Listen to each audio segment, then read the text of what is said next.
السلام عليكم ورحمة الله وبركاته، والصلاة والسلام على رسول الله صلى الله عليه وسلم. كانت الأم زهيرة تجلس في زاوية الغرفة الباردة تمسك بكسرة خبز يابسة، وعيناها الخضروان اللتان أطفأهما الحزن تراقبان الباب الموصد الذي عزلت خلفه كأنها غريبة في بيتها.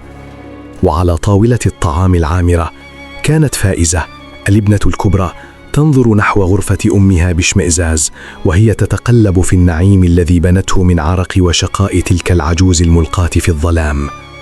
بينما كانت منى الصغرى تهمس في أذن سمية بمكر، يخططان لكيفية تجريد الأم مما تبقى لها من كرامة، غير مباليتين بسعالها المكتوم الذي كان يمزق صمت البيت. حاولت زهيرة الوصول إلى كوب ماء يطفئ لهيب عطشها، لكن يدها المرتجفة خانتها ليسقط الكوب ويتحطم، تماما كما تحطمت أحلامها في بنات ربتهن بدموع العين. اقتحمت فائزة الغرفة المظلمة، وبدلا من أن تسقي أمها صرخت في وجهها بغضب بسبب الكوب المحطم، وكأن زجاج الأرض أغلى عندها من قلب الأم الذي ينزف. نظرت زهيرة لابنتها بهدوء مرحب، وهمست بكلمات لم تكن دعاء بل كانت حكما من السماء. بينما بدأ ظل أخضر غريب يركسم على الجدار خلفها معلنة بداية اللعنة. في الصالة كانت منى تحرق صور ذكريات أمها في الموقد وهي تضحك، ظنا منها أنها تمحو الماضي، غير مدركة أن النار التي أشعلتها ستحرق مستقبلها قبل ماضيها. خارج البيت وسط ضباب الليل الكثيف وقف الشيخ منصور منادي الموتى يراقب نافذة الأم ممسكا بمجرفته الحديدية، كأنه يعلم أن التراب قد بدأ يستعد لوليمة لا تشبه غيرها. وفي صمت الزنزانة التي سموها غرفة فاضت روح زهيرة إلى بارئها، تاركة خلفها كسرة خبز غارقة في الماء ولعنة سيهتز لها القبر وتضيق بها الأرض. وقفت البنات الثلاث حول جسد أمهن الهامد بلا دمعة ندم، بل كانت أعينهن تلاحق الخواتم الذهبية في أصابعها في مشهد تجمدت له الدماء في عروق القدر. وفي المقبرة المهجورة وقف الشيخ منصور منادي الموتى بجوار قبر مفتوح، وكأن الأرض كانت تنتظر بصبر نافذ وصول الجسد المثقل باللعنة. حملت البنات الثلاث نعش أمهن البسيط يجررن أقدامهن بثقل، ليس حزنا بل غضبا من هذا الواجب الأخير تجاه من وهبتهن الحياة. فجأة شعرت فائزة بوخزة في يدها التي تحمل النعش، ونظرت برعب لترى قشرة خضراء غريبة تشق جلدها تماما كما شقت قسوتها قلب أمها. وعند بوابة المقبرة حدث ما لم يصدقه عقل، فقد توقف النعش عن الحركة، وكأن قوة خفية كانت تمنع جسد الأم من دخول أرض لم تنل فيها حقها. خرج الشيخ منصور من الضباب وصرخ بصوت زلزل الأرض: التراب لا يقبل جسدا قتله العقوق. فاجتمع الموتى من حوله يشهدون على المحاكمة الملعونة. تسمرت سمية مكانها وانفجر جلدها بعروق خضراء متوهجة تنهش جسدها البارد، فكان برودها تجاه أمها هو السائل الذي يغذي اللعنة الآن. حاولت منى الصغرى الفرار، لكن الضباب الأخضر اللزج حاصرها، خانقا ضحكتها الماكرة لتتجرع السم الذي زرعته في حياة أمها. وفجأة انفتح غطاء النعش ببطء شديد، وانبعث منه نور أبيض ناصع، نور لم يكن يشبه ضوء الدنيا، نورا يحمل سلام الأم المغدورة. خرجت روح زهيرة من النعش كتمثال من النور الخالص مبتسمة للشيخ منصور، فكان سلامها هو الحكم الأخير على قسوة بناتها. صعدت الروح الطاهرة إلى السماء، بينما سحبت سلاسل خضراء متوهجة المسوخ الثلاثة إلى قاع القبر المفتوح، ليصبح التراب سجنهن الأبدي، جحيما للعقوق لا ينتهي. وقف الشيخ منصور على حافة القبر المظلم يراقب السلاسل الخضراء وهي تغوص في أعماق الأرض، حيث تحول صراخ البنات إلى أنين مكتوم يرتجف له الصخر. كانت فائزة أول من ذاق مرارة التراب، وهي ترى ذهبها الذي عبدته يتساقط في الطين، بينما كانت الأرض تبتلعها ببطء كأنها تمضغ خطاياها. أما سمية فقد حاصرتها جذور الأشجار العتيقة تلتف حول جسدها البارد كالأفاعي، لتذكرها بكل مرة وقفت فيها جامدة أمام توسلات أمها المريضة. وحاولت منى الصغرى التشبث بالهواء، لكن الضباب الأخضر صار كالثقوب السوداء يجرها إلى القاع، حيث لا تنفع المكائد ولا تجدي الابتسامات الزائفة. بدأ التراب يتحرك كأمواج البحر الهائج، يرتفع ليغلق الفوهة اللعينة، في مشهد جعل الشيخ منصور يتراجع وهو يتمتم بآيات الحفظ والوعيد. خيم الصمت على المقبرة، وغابت أنوار القرية في الأفق، كأن العالم كله أغمض عينيه عن تلك اللحظة التي طويت فيها صفحة العاصيات تحت التراب. وعلى سطح الأرض ظل نعش زهير يشع بالسكينة، ونبتت من حوله إزهار بيضاء في عز الشتاء، لتشهد أن التراب الذي لفظ العاقات قد احتضن ذكرى الأم المظلومة. انحنى شيخ منصور ليلتقط زهرة من تلك التي نبتت، وعيناه تملأهما الحيرة واليقين، فالعدالة التي تأخرت في بيوت الأحياء حضرت بقوة في ديار الموتى. ومن وراء حجاب التراب ظلت ملامح البنات الثلاث متجمدة في صرخة أبدية، لتكون عبرة لمن يظن أن جدران البيوت تستر ظلم الأمهات عن عين السماء. ومع أول خيوط الفجر رحل منادي الموتى، وهو يحمل السر الذي هز القرية، تاركا وراءه قبرا يرفض الإغلاق في قلوب الأحياء، ودرسا لا ينساه الزمان. وقف الشيخ منصور عند مدخل القرية مع أول خيوط الفجر، وجسده يرتجف من هول ما رأى، مشيرا بيد ترتعش نحو المقبرة التي ابتلعت الأحياء قبل الأموات. هرع أهل القرية نحو المقبرة، والذعر يسبق أقدامهم، لتتصنم أجسادهم أمام مشهد النعش الأبيض الذي ظل يشع طهرا وسط سواد اللعنة التي حلت بالمكان. حاول زوج فائز الجشع نبش التراب بيديه العاريتين، باحثا عن الذهب الذي ضاص مع زوجته في جوف الأرض، لكن التراب صار كالفولاذ يرفض لمسات الطامعين. ضرب الشيخ منصور الأرض بعصاه، فارتفع ضباب أخضر لزج كالسور العظيم، ليفصل بين الناس وبين مأوى العاصيات، مانعا أي يد من تدنيس قدسية العدالة الإلهية. وفي تلك اللحظة بدأ بيت البنات الملعون يتداعى، فظهرت في جدرانه شقوق كالأفاعي، ونعق فوق سطحه الغراب، معلنا زوال النعيم الذي بني على أنقاض قلب الأم. تحول الطعام الفاخر في ثوان إلى رماد وعفن، وذاب الذهب الذي كنزته البنات ليصبح سائلا أسودا يغلي، كأنه يهرب من لمسة الخيانة التي تملكت هذا البيت.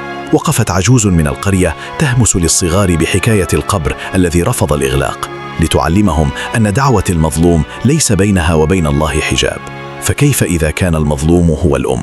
تحولت البنات إلى ظلال سجينة داخل الضباب الأخضر، يخدشن جدران سجنهن الخفي بأظافر من نار، نادمات في وقت لم يعد فيه للندم مكان ولا للدموع نفع.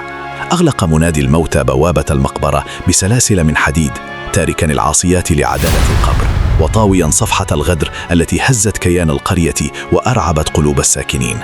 أما روح زهيرة فقد استعادت هبابها ونورها فوق تلة من الزهور، ناظرة إلى القرية بابتسامة رضا، فقد انتصرت السماء لدموعها واستراح قلبها في دار الحق. جلس الشيخ منادي الموتى أمام كوخه الصغير، ينحت على الخشب كلمات الوعيد، ليترك للأجيال القادمة ذكر القبر الذي لم تأكله الأرض بل لفظ من خانه. ساد الهمس في أزقة القرية، وصار الناس يتبادلون النظرات المذعورة كلما لمحوا أطلال البيت الملعون فوق التلة، كأنهم يخشون أن تنطق الجدران بجرائم البنات. أما زوج فائزة فقد فقد عقله وهو يرى ثروته تتحول إلى سواد، وصار يهيم في أركان البيت الخاوي، يبحث عن بريق ذهب صار لعنة تحرقه في كل لحظة. هطلت الأمطار بغزارة لتغسل أوجاع الأرض، لكنها لم تلمس القبر الملعون، فالسماء التي أمطرت رحمة للجميع منعت قطرة واحدة من لمس تراب العاصيات. دق منادي الموتى جرس النحاس الثقيل، ليعلن للقرية أن وقت الصمت قد انتهى، وأن الحقيقة التي دفنتها البنات تحت السجاد صارت اليوم صرخة تهز الجبال. وفي غرفة الأم المهجورة نبتت زهرة بيضاء من بين شقوق الصخر، يغمرها نور ذهبي دافئ، لتشهد أن الطهر لا يموت، وأن أثر المظلوم يبقى عطرا يفوح رغم أنف الظالمين. تحت طبقات الأرض تجمعت ظلال البنات الثلاث في ضيق وظلمة، يتجرعن مرارة الندم الذي لا ينتهي، ويواجهن مصيرا جعل الجحيم يبدو كأنه رحمة بعيدة. وقف حكماء القرية أمام بوابة المقبرة يقرؤون كلمات الوعيد بقلوب مؤمنة، فقد أدركوا أن ما حدث ليس مجرد أسطورة، بل هو ميزان الحق الذي لا يظلم مثقال ذرة. نثر منادي الموت الملح فوق القبر الملعون ليطهر الأرض من دنس الغدر، بينما كانت السماء تبرق رعدا كأنها تبارك فعلته وتعلن نهاية زمن الجحود. بقيت نافذة الأم هي النور الوحيد في ذلك البيت الخرب، منارة للتائهين تذكرهم بأن البر جنة في الدنيا، وأن العقوق قبر يرفض الإغلاق حتى يوم يبعثون. في جوف الليل ظهر ساحر غريب عند بوابة المقبرة، يحمل بلورة خضراء ملعونة، محاولا كسر السلاسل التي وضعها الشيخ منصور لسرقة أسرار القبر المفتوح. لكن منادي الموتى لم يكن نائما، فخرج من بين القبور كأنه جزء من الأرض، وعيناه تشعان بنور اليقين الذي أطفأ سحر الغريب وأجبره على التراجع. ومن تحت قدمي الساحر برزت يد فايزة المكسوة بالحراشف، تتشبث بالهواء في يأس قاتل، طالبة النجاة من ساحر لا يملك لنفسه نفعا ولا ضرا. تحطمت بلورة الساحر وتحولت إلى غبار، وبدأ تراب القبر يزحف فوق جسده ليحوله إلى حجر أصم، جزاء لكل من حاول التدخل في شؤون السماء وعدالة القبور. أما سمية فقد صارت جزءا من جذع شجرة عتيقة، يبتلع الخشب ملامحها الباردة لتصير عبرة لكل غصن في تلك المقبرة يحكي قصة الجحود.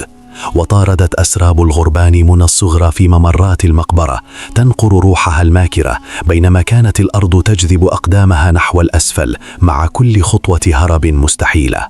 نظر منادي الموتى نحو السماء، فرأى خيال الأم يحف القمر، كأنها تحرس قبرها من فوق وتراقب سقوط كل من سولت له نفسه العبث بحرمة موتها. وفي سجلات القرية القديمة بدأت أسماء البنات تتلاشى وتتحول إلى بقع سوداء، كأن التاريخ نفسه يرفض تدوين أسماء لوثها العقوق وسودها الجحود. طافت روح زهيرة في أزقة القرية كالنسمة الباردة، تعيد الحياة للزرع اليابس وتنشر النور في بيوت الفقراء، لتؤكد أن بر الأمهات هو البركة التي لا ينقطع. تحول الساحر إلى حجر يحرس البوابة، وانغلقت الأرض أخيرا فوق العاصيات، تاركة مكانا أملسا بلا اسم، كأن القبر ابتلع ذكراهن كما ابتلع أجسادهن الملعونة. وبعد سنوات من الظلام انفتحت أبواب البيت الملعون لاستقبال أيتام القرية، فصار المكان الذي شهد قسوة البنات ملاذا للرحمة، وكأن النور يطرد ذكريات الغدر. كانت روح زهيرة ترفرف في مطبخ البيت، تبارك طعام الأيتام بلمسة من نورها، ليعوضهم الله في بيتها عما فقدوه من حنان، ببركة الأم التي لم تنسى معنى العطاء. عاد الشيخ منصور إلى المقبرة وغرس شجرة زيتون في قلب المكان الذي ابتلع العاصيات، لتكون جذورها قيدا يمنع الشر من الصعود، وأوراقها سلاما يظلل المظلومين. وفي أعماق الأرض حبست فائزة داخل فقاعة من صمغ الشجر، تلازم الجذور التي تتغذى على خطاياها، لتعلم أن الأرض لا تنسى، وأن السجن قد يكون من صنع أيدينا. أما سمية فقد صارت حطاما داخل جدران المقبرة الصخرية، تنزف شقوقها ضبابا باردا يذكر كل من يمر بأن برود القلب تجاه الوالدين ينتهي بتحجر الروح والجسد.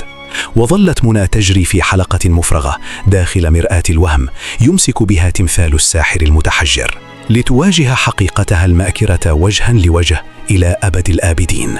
وفي ليلة مقمرة رقد منادي الموتى في فراشه الأخير، فجاءت روح زهيرة لتضع يدها على جبينه، كأنها تشكره على صونه للحق في زمن عز فيه الرجال. رحل الشيخ منصور، وصعدت روحه مع روح زهيرة إلى سماء لا ظلم فيها، تاركا وراءه حكايات تروى عن القبر الذي انتصر للأم ولفظ البنات العاقات. أطبق الصمت على المقبرة، وتشابكت جذور الزيتون فوق مكان اللعنة، بينما ظل قنديل صغير معلقا هناك يذكر السائرين بأن الحق نور لا ينطفئ أبدا. دونت القصة في سجلات التاريخ لتكون صرخة في وجه كل عاق وبشرى لكل مظلوم بأن القبر ليس نهاية الحكاية، بل هو بداية الحقيقة الكبرى.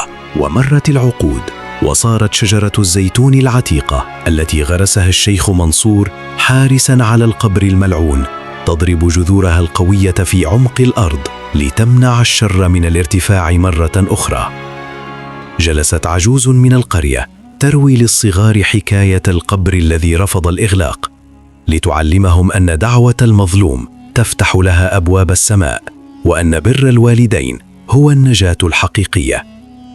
تحول بيت البنات إلى خراب خاو تذروه الرياح وتنطق أركانه بلعنة العقوق، كأنه يرفض أن يحمل في طياته أثراً لمن خانت عهداً ونقضت ميثاقاً مع السماء.